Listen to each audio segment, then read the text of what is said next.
What is going on, guys? Money Webby here, back again on Tuesday. I got a nice 13-game slate here tonight. Very excited about it. I got it broken down for you with 6 of my favorite plays in the slate.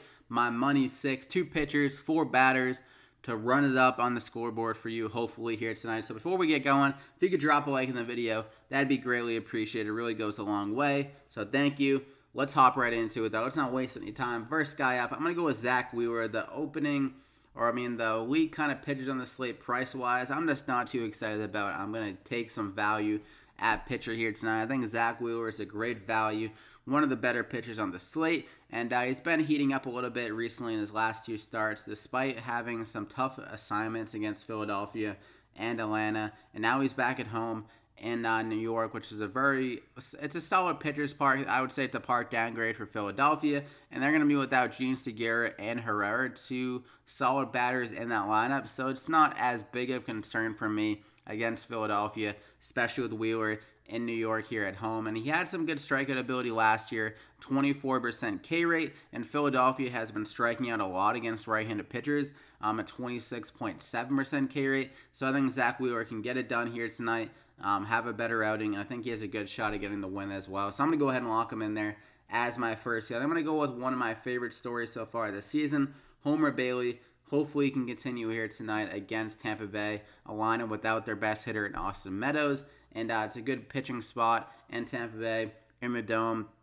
I think Homer Bailey can limit some power hopefully here tonight. That's been one kind of bad area so far, is that he's been allowing a good amount of hard contact and still the power in that one game against Seattle with 3 home runs. But he's been pitching a lot better over the last 2 games. Against a New York team, went 6 innings, got 6 Ks. They have some good power, and that was in New York, and he got 25 DraftKings points and pitched extremely well against Cleveland. So I think he can keep it going here at 6,200. It's a really good price tag for a guy that's been really good numbers-wise. I mean, his xFIP is pretty damn low. He has a 29.4% K rate so far in the season. So Homer Bailey, really good spot, I think, at 6,200 with good upside. Tampa Bay do have some hitters that can strike out a good amount, so I like him a lot here in this spot. I'm going to go ahead and lock him in there as my second guy. He's been rejuvenated, dealt with some health injuries in the past, but he looks ready to go with Kansas City giving him a second shot. So for my first hitter, though, we have a ton of money to spend. I mean, I could just recommend every top hitter in the slate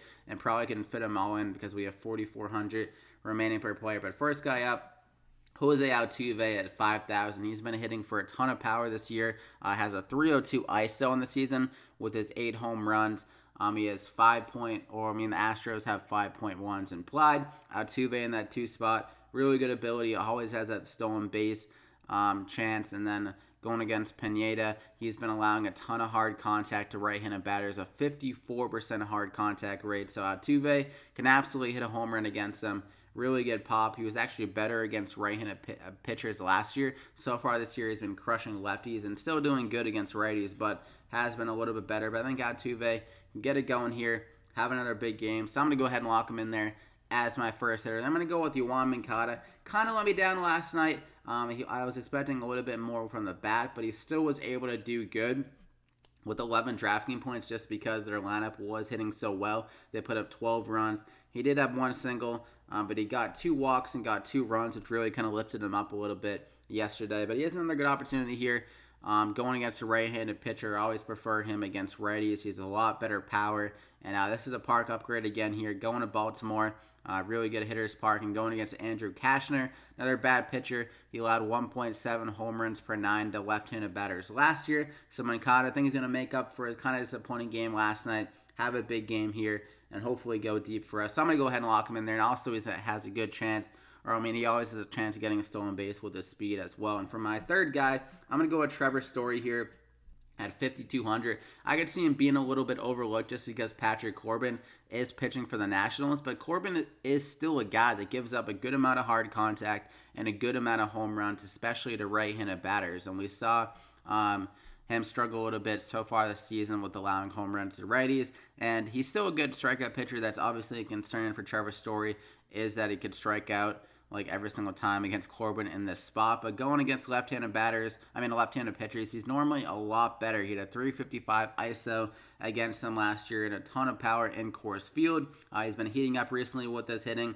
Has some stolen bases. He has an outside shot at getting a stolen base against Corbin. He's 6 for 20 in his career against him with 2 doubles and a home run. So he's shown some power against him in the past. And in Colorado, this is a pretty big park downgrade and kind of a bad spot for a guy like Corbin who does allow hard contact and home runs. So I'm going to go ahead and lock in Trevor Story there as my third hitter. And probably my favorite value on the slate is going to be Brandon Belt at 3,700. A big park upgrade.